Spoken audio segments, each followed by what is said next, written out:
Tubolito, not your normal tube.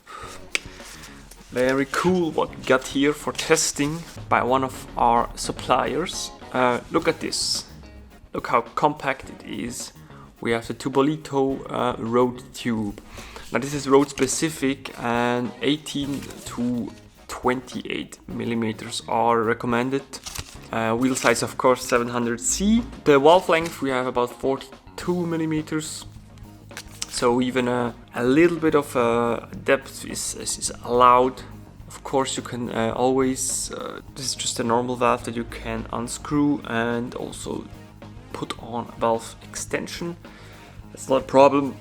So let's compare it to a regular size tube. That will be interesting, wouldn't it? SV15, if you are a bike mechanic you will be familiar with this term. 28 inches. We have support also to 28C tires, and this is standard Schwalbe inner tube made out of butyl. So brace yourselves for the comparison.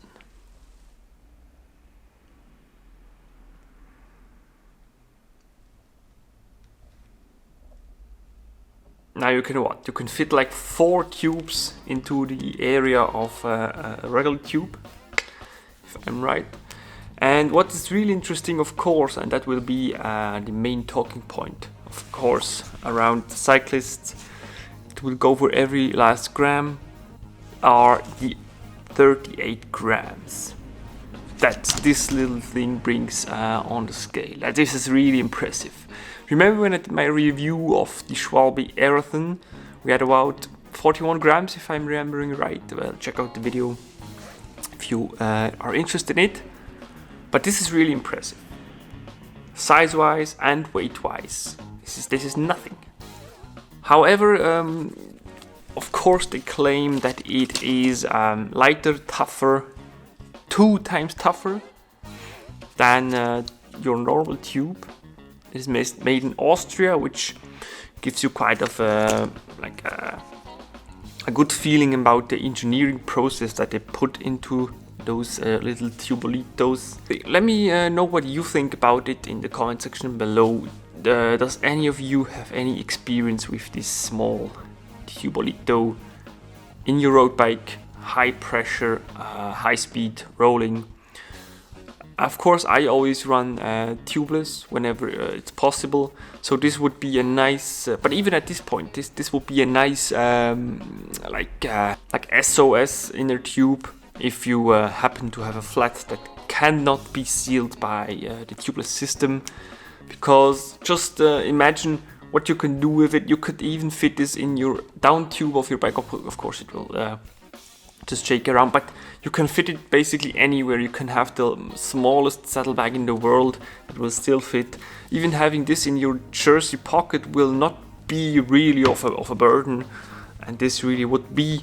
It is big, it is heavy, and also it has quite a grip to it with this butyl material. So I don't know if you guys had this experience, but if you put it in the back pocket, you just it doesn't slip in really easily. And with this one, you have like this material that is that slips pretty easily. Of course, that's also another point I want to talk about later. And you can fit this really quickly. This is just a really small detail, but it sometimes can enhance your life in a really significant way. In my case it does, because this is really hard to fit also in your saddlebag. It just grips too much and you can't really fit it nicely.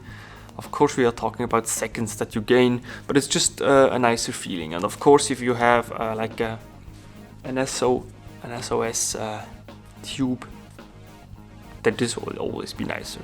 Of course I don't know if you can make it home on this, if it's really safe. But it will surely get you to the next bike mechanic, I'm sure. I had in my Aerothon review, you also heard me talking about that not me, but I have heard of experiences where the tube will actually have little cracks here, where it's folded, because it is so thin. Now I don't know if this happens with the road tube as well. It would be really interesting, and I hope I can actually test it out this summer in the season. But now I will just continue running tubeless, because it is really a system of no worries, really. Of course, a little bit more work, but it really pays off, because you can literally go thousands of kilometers and never having to worry about any flat. But yeah, this really is impressive, I must admit. Let me know what you think about it in the comment section below, and stay tuned for the next one. Thank you.